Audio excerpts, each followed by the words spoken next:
Практическата всекидневна йога програма на учителя Венцислав Евтимов е комплекс от 14 асани с някои варианти. Преди да пристъпим към физическите упражнения, трябва да имате предвид препоръките, които са дадени в теоретичната част, като подготовка за изпълнение на асаните. Това е за ваше удобство и улеснение. Легнете по гръб и се отпуснете преди началото на първата асана. Дишайте спокойно и се настройте за изпълнение на асаните. Първата поза е полусвещ. От положение легнали по гръб, с длани обърнати към земята, вдишваме и издишвайки повдигаме бавно краката нагоре, без да ги свиваме в коленете. С помощта на ръцете повдигаме таза, така че да се получи ъгъл 45 градуса между трупа и ръцете. Когато заемем крайното положение в позата, отпускаме се и дишаме нормално, коремно. Мисълта ни е в лицето. Позата засилва оросяването на мозъка и влияе благотворно на щитовидната жлеза. Противопоказна е при хора с високо кръвно налягане, синузит, отит и очни заболявания. Отначало се задържа в нея около 20 секунди, като постепенно с времето може да задържате до 10-12 бавни дишания. Връщането става, като вдишваме и издишвайки поставяме ръцете на земята и бавно връщаме без да сгъваме краката в коленете и без да отделяме главата от земята. Масажираме лицето с ръце и се отпускаме няколко секунди.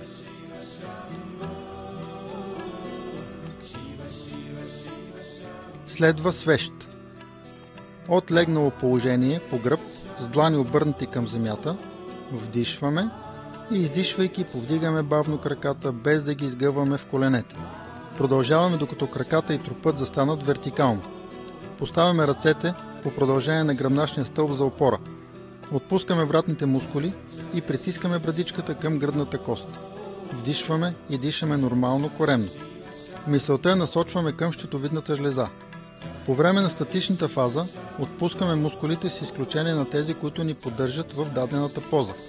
За начинаещи в тази поза се задържа около 20 секунди, като постепенно времето на задържане се увеличава до 2-3 минути. Позата влияе добре върху оросяването на мозъка, щитовидната и тимусната жлеза. Добра е за астматици. Противопоказна е при хипертония, атеросклероза и инфекции в областта на главата. Сега ще направим динамичния вариант. Вдишваме и издишвайки свиваме краката в коленете, като ги поставяме на челото. Това е много добро упражнение, особено за жените, тъй като с ритмично дишане се прави добър масаж на гениталите. Задържаме няколко секунди, като дишаме нормално. Вдишвайки, изправяме обратно нагоре краката.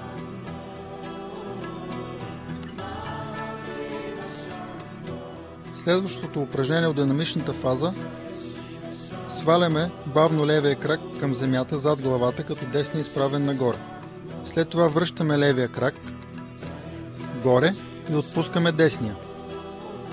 Краката се отпускат под собствената им тежест, с разхлабени мускули. Връщаме горе десния крак и задържаме още няколко секунди. Връщането в изходно положение става, като вдишваме, поставяме ръцете на земята и издишвайки бавно връщаме, без да сгъваме краката и без да отделяме главата от земята. Отпускаме тялото за няколко секунди, за да се нормализира кръвообращението и масажираме лицето с ръце. Стремете се да не изпълнявате асаните като гимнастически упражнения. Бъдете с отпуснати мускули, да няма напрежение в тялото ви. Третата поза е риба. Легнали сме по гръб, като ръцете са изпънати покрай тялото, а дланите са отстрани на бедрата. Издишваме и вдишвайки повдигаме гърдите напред и нагоре, като главата се навежда назад и гръбначният стълб се огъва така, че да се получи дъга. Имаме 4 опорни точки – темето, лактите, седалището и петите. Като заемем позата, отпускаме мускулите и започваме да дишаме нормално с гърдите. Насочваме мисълта си към щитовидната жлеза. Задържаме в позата до 10 дълбоки дишания. Позата оказва благотворно влияние при проблеми с щитовидната жлеза и при гръбначни изкривявания. Сега ще направим вариант, при който ще подпомогнем и засилим огъването на гръбначния стълб още по-добре. Лявата длан хваща дясната китка, като поставяме двете ръце под кръста и задържаме така няколко секунди с отпуснато тяло. Отпускаме ръцете в старото им положение, вдишваме дълбоко и издишвайки връщаме обратно, като масажираме лицето и отпускаме тялото за няколко секунди преди следващата поза. Четвъртата поза е рао. Легнали сме по гръб, с ръце покрай тялото и длани обърнати към земята. Издишваме и вдишвайки, повдигаме краката бавно, като ги поставяме зад главата на земята. Когато опрат земята зад главата ни, издишваме и дишаме нормално.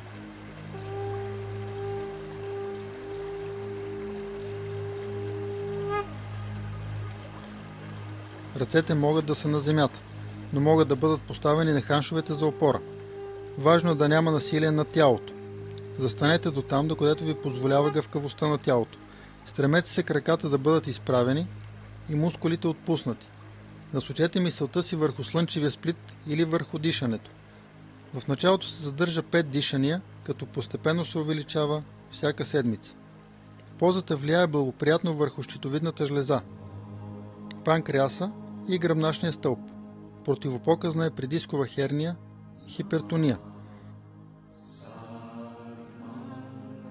Сега ще направим варианти, при които ще засилим масажа към органите в коремната кухина. Разтваряме краката вляво и вдясно. Придвижваме десния крак към левия, като по този начин засилваме масажа върху черен дроб и десен бъбрек. След кратко задържане, преместваме двата крака максимално надясно, като сега засилваме масажа върху далака и левия бъбрек.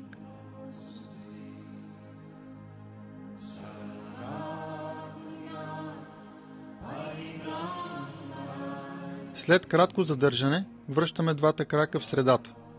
Ръцете през цялото време са на ханшовете за опора.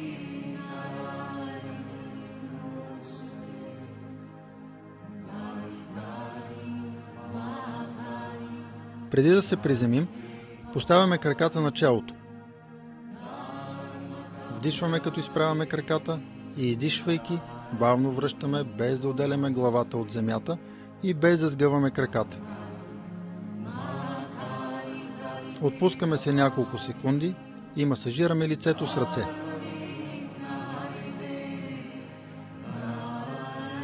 Петата поза от всекидневната програма е главоколянна. Лягаме по гръб с ръце покрай тялото и длани обърнати към пода. Това е вариант Ришикеш.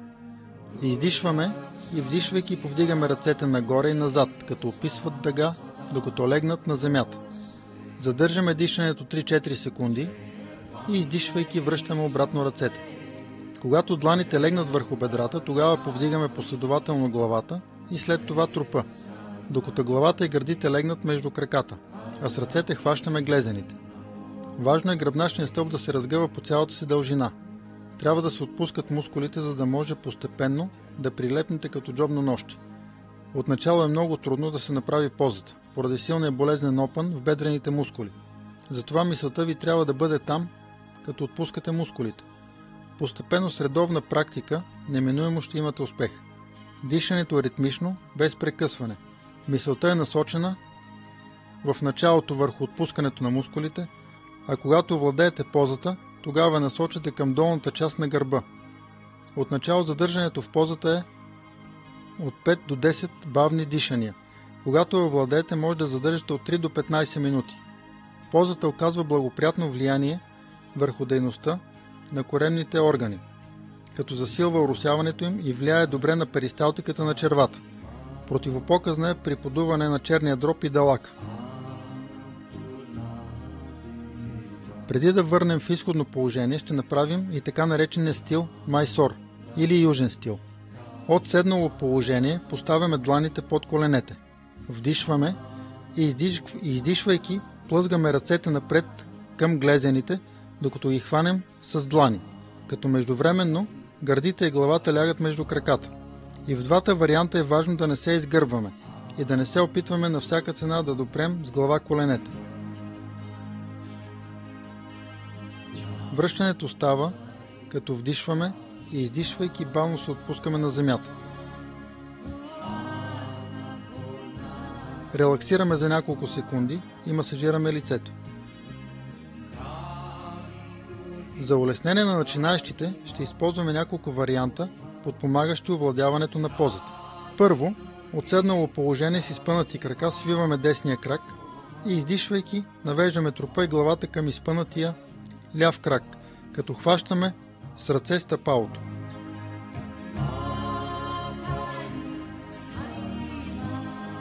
При втория вариант лаката на лявата ръка минава от вътрешна страна на левия крак и с длан хващаме в пръстен палеца на левия крак.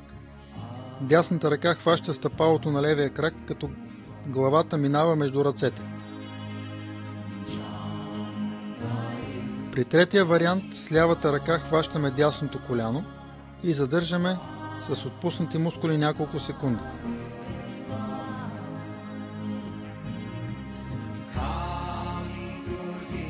Четвъртия вариант завъртаме подбедрицата на десния крак назад, вдишваме и издишвайки навеждаме трупа напред, като хващаме стъпалото на левия крак с двете ръце.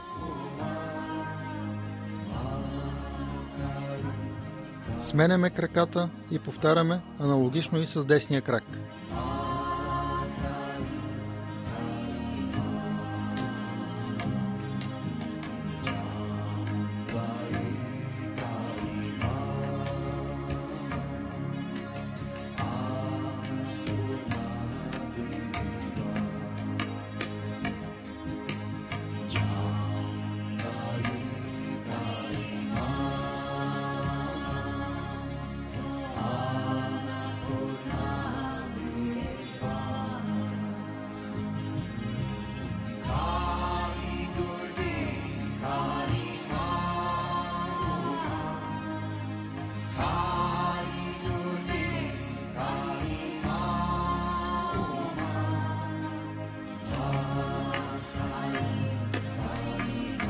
Отпускаме се по гръб и релаксираме около 1 минута.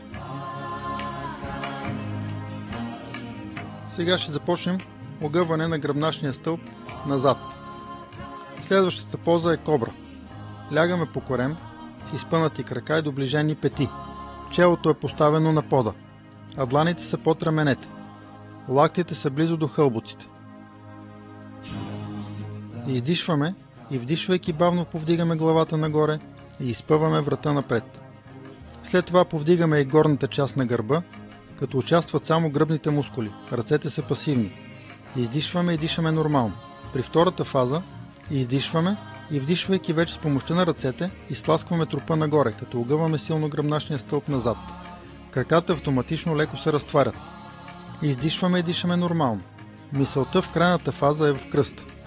Тялото трябва да е отпуснато. В статичната фаза се диша максимално дълбоко. Ще направим вариант, който е полезен за шийните прешлени. Вдишваме и завъртаме главата наляво да видим дясната пета, като задържаме дишането няколко секунди и връщаме погледа напред, издишвайки. Вдишваме сега и завъртаме главата надясно, за да видим лявата пета. Издишваме и връщаме погледа напред. Задържаме неподвижно в позата, като дишаме дълбоко. Отначало задържаме 3-4 дишания. Постепенно се увеличава до 10 дишания. Не трябва да има напрежение и болка в гърба. Затова не опитвайте на всяка цена да огъвате максимално назад, а задържате до границата на приятната болка. Това важи и за всички останали пози. Позата влияе благоприятно върху гръбначния стълб и предпазва от образуване на камъни в бъбреците. Трябва да се изпълнява много внимателно при дискова херния.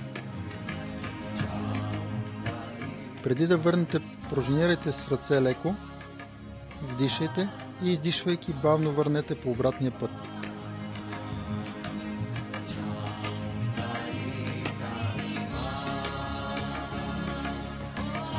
Следващата поза е полуска калец.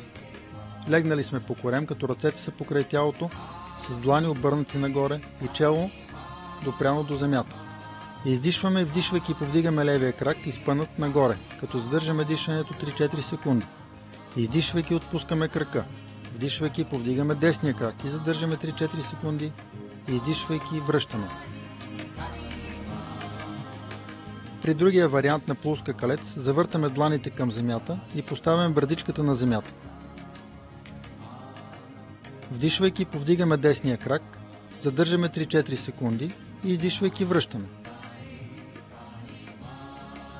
Вдишваме, повдигаме десния крак, задържаме 3-4 секунди и издишвайки връщаме. Мисълта е насочена върху действащите мускули. Следващата поза е скакалец.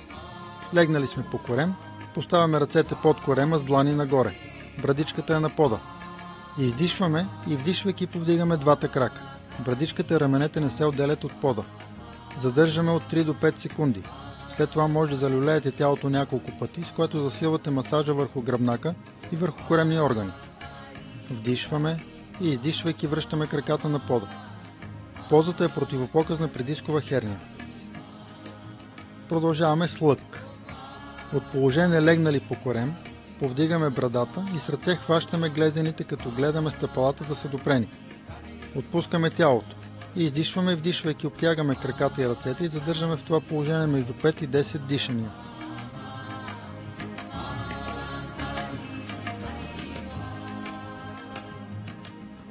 Има динамична фаза, при която отначало залюляваме леко, като постепенно усилваме люлеенето. Правят се от 4 до 10 люлеения. Асаната подобрява гъвкавостта на гръбнака и масажира вътрешните органи.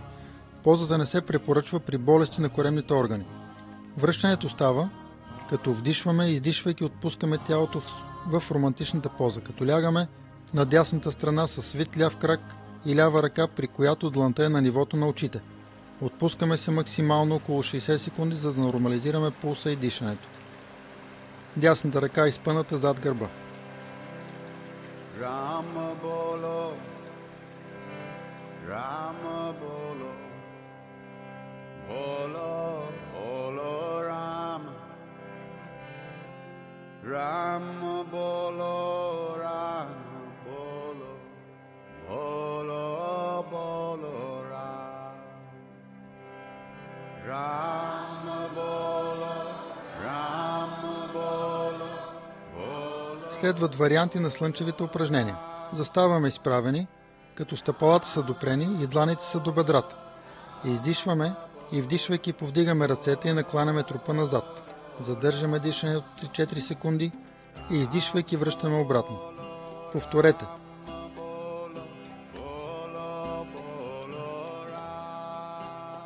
Следва втори вариант. Сплитаме пръстите на ръцете зад гърба, издишваме и вдишвайки навеждаме трупа назад.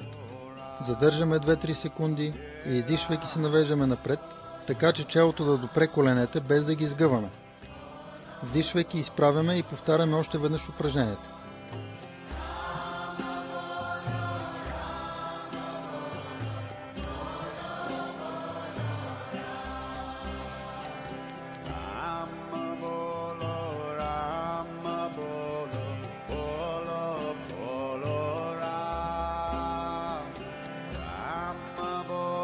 Третия вариант. Вдишвайки десния крак минава назад, без да опираме с коляно земята. Трупът е изправен, а ръцете са към земята. Задържаме дъха си 3-4 секунди, като пружинираме леко. Издишваме и вдишвайки повдигаме ръцете нагоре, като огъваме гърба назад.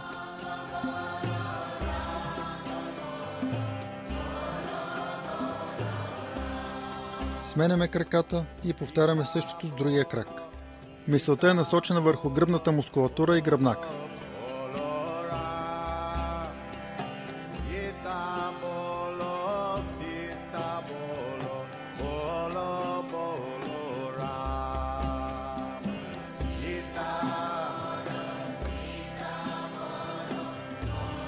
Следващата асана е обтегач.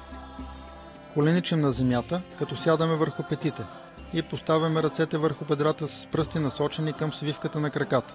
Това упражнение е за огъвкавяване на китките. След това поемаме въздух, като задържаме дишането и масажираме гърдите с леки удари с юмруци. Издишвайки, като си помагаме с ръцете, навеждаме бавно трупа назад, докато легнем на земята. Ако нямаме проблем с лягането на пода, тогава поставяме дланите под тила, една върху друга. Ако имаме проблем с това да легнем върху земята, може да се подпираме с ръце, докато постепенно с течение на времето се отпуснат бедрените мускули и можем спокойно да се отпуснем на земята. Мисълта е в напрегнатите мускули и стави. А когато успеем да направим асаната, тогава мисълта е в областта на сърцето. Дишането е нормално дълбоко. Отначало задържаме около 10-15 секунди, докато постепенно овладеем позата. След това може да се отпускаме в нея до 2-3 минути. Позата влияе добре на нервната система и стимулира коремните органи. Сега вдишваме и издишвайки се изправяме бавно с помощта на ръцете. Може да опитаме вариант, при който краката се разтварят и сядаме на земята между тях. Пак по същия начин вдишваме и издишвайки се отпускаме назад с помощта на ръцете, бавно, а не рязко, за да не се получи разтежение на бедрените мускули. Поставяме ръцете под тила и дишаме нормално.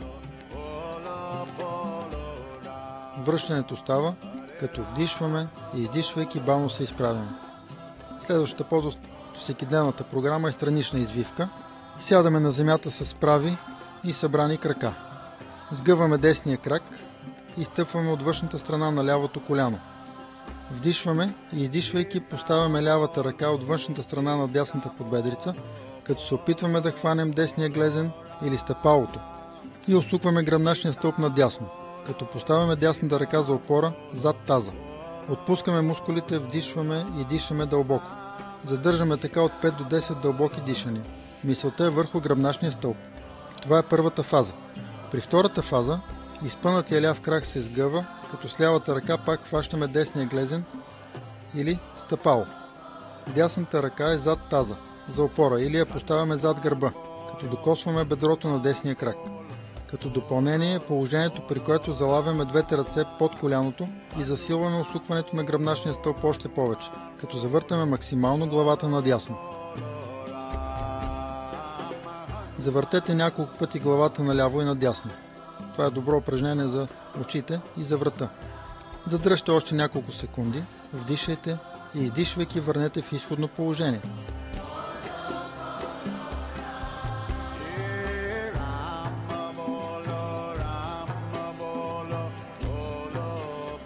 Повтаряме същите движения и с другия крак. Ако има затруднение при усукването и хващането на стъпалото, отначало може да опитвате да хванете с ръка коляното.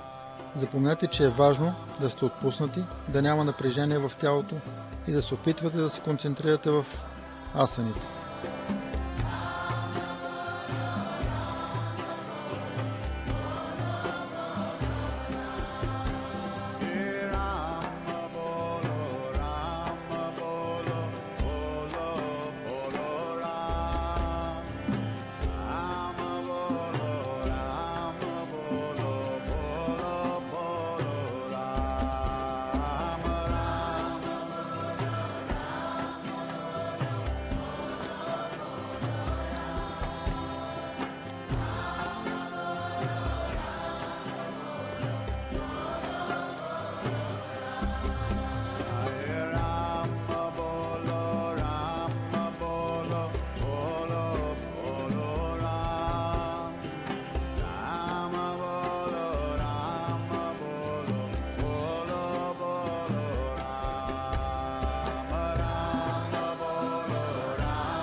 Триъгълник.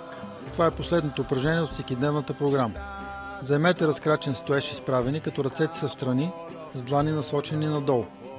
Издишваме и вдишвайки се навеждаме наляво, като лявата ръка се спуска по левия крак, а дясната ръка се повдига нагоре. Погледът е насочен към длънта на дясната ръка. Дишането е нормално. При втория вариант краката се разтварят по-широко и дясната ръка минава над главата, успоредно на земята, като гледаме длънта отдолу. Задържаме в това положение до 5-10 дишания.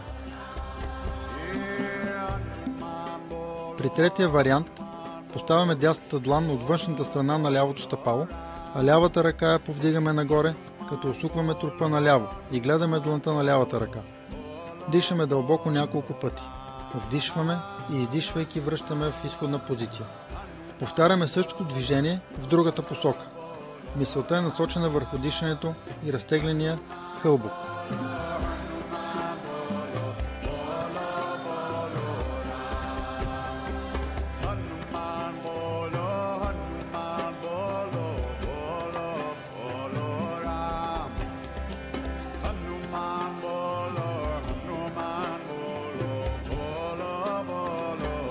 С това приключваме асаните от всекидневната програма, като завършваме с себеотпускане или релаксация.